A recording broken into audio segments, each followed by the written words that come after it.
Okay, may personal na tanong ako para sa'yo. Naaalala mo pa ba noong ang pagiging fan, simple lang. Bibili ka ng album, manuunod ng concert, siguro may poster ka sa kwarto mo. Tapos, pero ngayon, parang naging full-time job na. Isang unpaid internship, sabi nga sa isang material na tatalakayin natin. At yan mismo ang bubuklatin natin ngayon. Mula sa isang pagsusuri na may pamagat na The Machine, Fandom as a Modern PR Weapon. Ang misyon natin, alamin kung paano yung dating simpleng paghanga naging isang organisadong makina at ano ang ibig sabihin nito para sa'yo bilang fan. Magandang panimula yan. Kasi ang ipinapakita sa material na to, hindi na lang siya tungkol sa simpleng suporta. Ang pinag-uusapan na natin dito ay choreographed engagement. Mga kilos na may schedule, may script, at may iisang layunin. Protektahan ang isang brand. Hindi lang basta isang artist. Paano ba tayo napunta rito? Yan yung term na yan, choreographed engagement. Paulit-ulit yan sa source. At ang bigat pakinggan. Kasi pag sinabing choreographed, parang sayaw, di ba? May sinusunod na steps. Ibig sabihin, hindi na siya yung spontaneous na paghang. Paano yan nangyayari? Paano yung nangyayari sa online? Yan mismo yung esensya niya. Hindi na ito yung, ang ganda ng bagong kanta, i-share ko nga. Ngayon, may schedule. Okay, team, 2 p.m. sharp, sabay-sabay tayong mag-stream. O kaya, gamitin natin itong hashtag na to para mag-trend. At ang pinaka-advance pa nga, yung may nakahanda ng template sa social media. Kapag may bumatiko sa idolo nila, may ready-made statement na pwedeng i-copy-paste ng libu-libong fans. Wow, nakakita na ako niyan. Parang may sarili na silang corporate communications department. So hindi na sila basta fans. Sila na mismo yung nagiging unpaid PR firm. Yan ang isa sa mga malaking argumento sa material kasi na-realize ng mga kumpanya at celebrities na mas epektibo pa ang mga fans kaysa sa mga bayad na empleyado. Bakit daw? Anong dahilan? Dahil sa passion at ito yung importante, perceived authenticity nila. Mas may tiwala ang publiko sa sinasabi ng isang kapwa fan, di ba? Kaysa sa isang official press release. Ang hindi lang natin madalas nakikita ay kung paano ito nagagamit sa paraang hindi maganda. Yun, ano yung tinutukoy mong hindi maganda? Kasi kung para i-promote ang album, parang okay lang naman, di ba? Pero may binabanggit dito tungkol sa paggawa ng dirty work. Ano yun? Ang dirty work dito ay yung paglilibing sa mga negatibong issue para lang manatiling malinis ang imahe ng idolo nila. Sa academic terms, may konsepto na value co-creation, kung saan yung consumer tumutulong sa pagbuo ng value ng brand. Maganda pakinggan. Pero sa konteksto na to, ang nangyayari ay ang fans na ang gumagawa ng trabaho ng isang crisis manager, isang social media strategist, at minsan isang online attack dog. Lahat ng walang bayad. Okay, teka. Pero hindi ba't normal naman na ipagtanggol ang idol mo? Lalo na kung fake news yung kumakalat? Parang natural na reaction yun. Saan yung linya? Mula sa pagtatanggol papunta sa pagiging attack dog? Magandang tanong yan. Kasi diyan talaga nagiging malabo ang lahat. Ang pagtatama ng maling impormasyon, isang bagay yon. Pero iba na yung pagmamanipula ng buong naratibo para lang mawala yung isang issue. At dito pumapasok yung isang napakatalinong taktika na binabanggit sa source mo, ang SEO Armor. SEO Armor. Search Engine Optimization Armor. Parang ang high-tech pakinggan. Paano to gumagana sa practice? Bigyan mo nga kami ng halimbawa. Sige, isipin mo to. May isang sikat na celebrity nakatanggap ng matinding kritisismo dahil sa carbon emissions ng private jet niya. Malaking issue yan lalo na ngayon, di ba? Climate change. Oo, malaking issue. Imbes na sagutin yung issue, biglang maglalabasan ang mga balita at post tungkol sa kanya na nanonood ng isang American football game. At yung pangalan ng team, Jets. Okay, gets ko na. So, ang mangyayari, yung mga fans, ido-dominate nila yung social media at search engines. Puro post tungkol sa celebrity name plus Jets. Pero, ang konteksto, yung football game. Kaya kapag may isang ordinaryong tao na gustong alamin yung issue sa private jet, sinearch niya celebrity name Jets, Ang unang lalabas sa Google at Twitter tungkol sa football. Malulunod yung original na issue. Wow! Hindi nila dinideny yung issue, nilulunod lang nila sa ibang ingay para hindi mo na makita.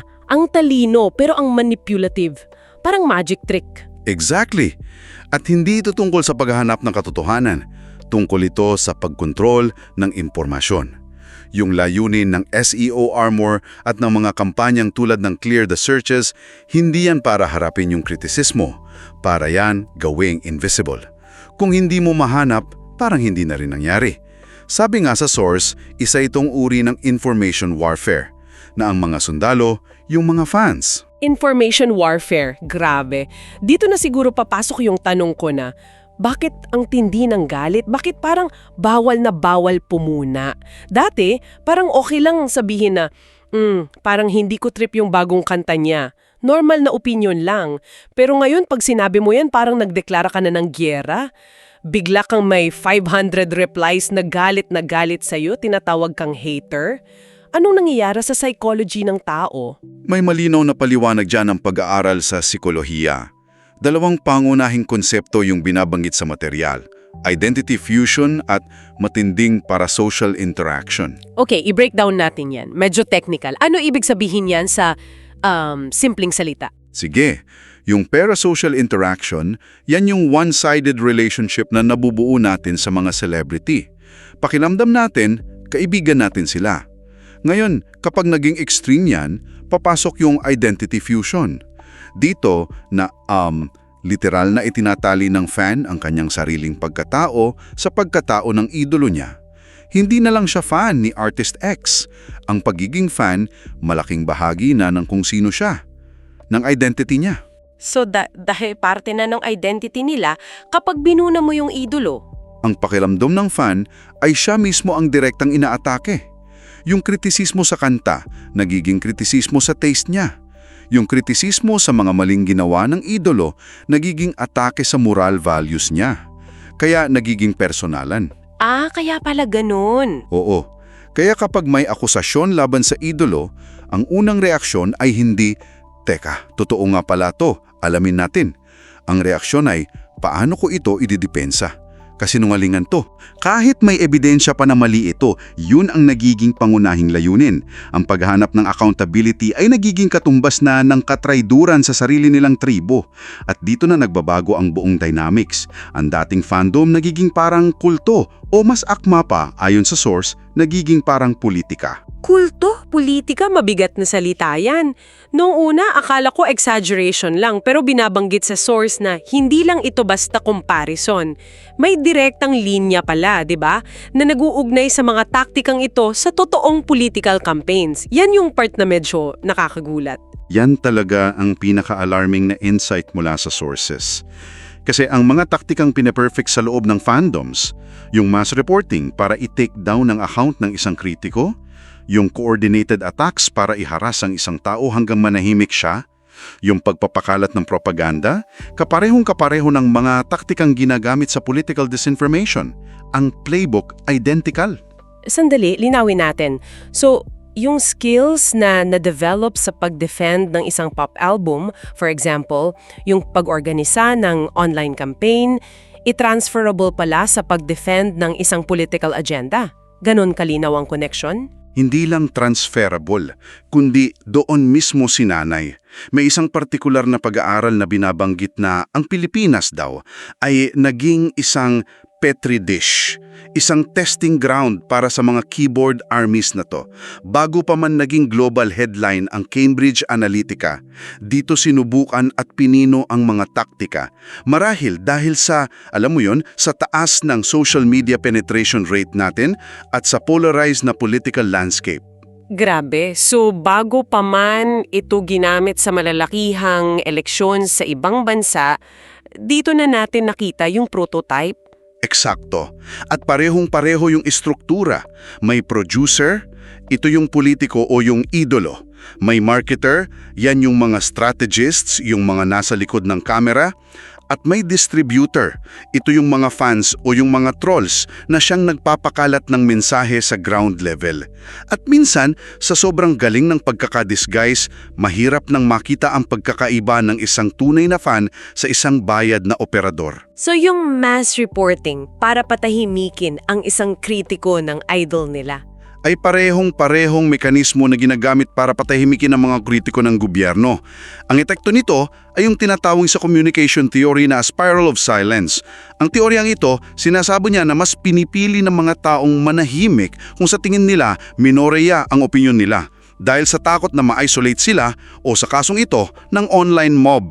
At totoo yan. Kung alam mong dudumugin ka ng libu-libong tao online na idodox ka, ibig sabihin ipapakalat yung personal information mo, na aatakihin yung pamilya mo, magsasalita ka pa ba? Malamang hindi na. Nakakapagod din makipag-away.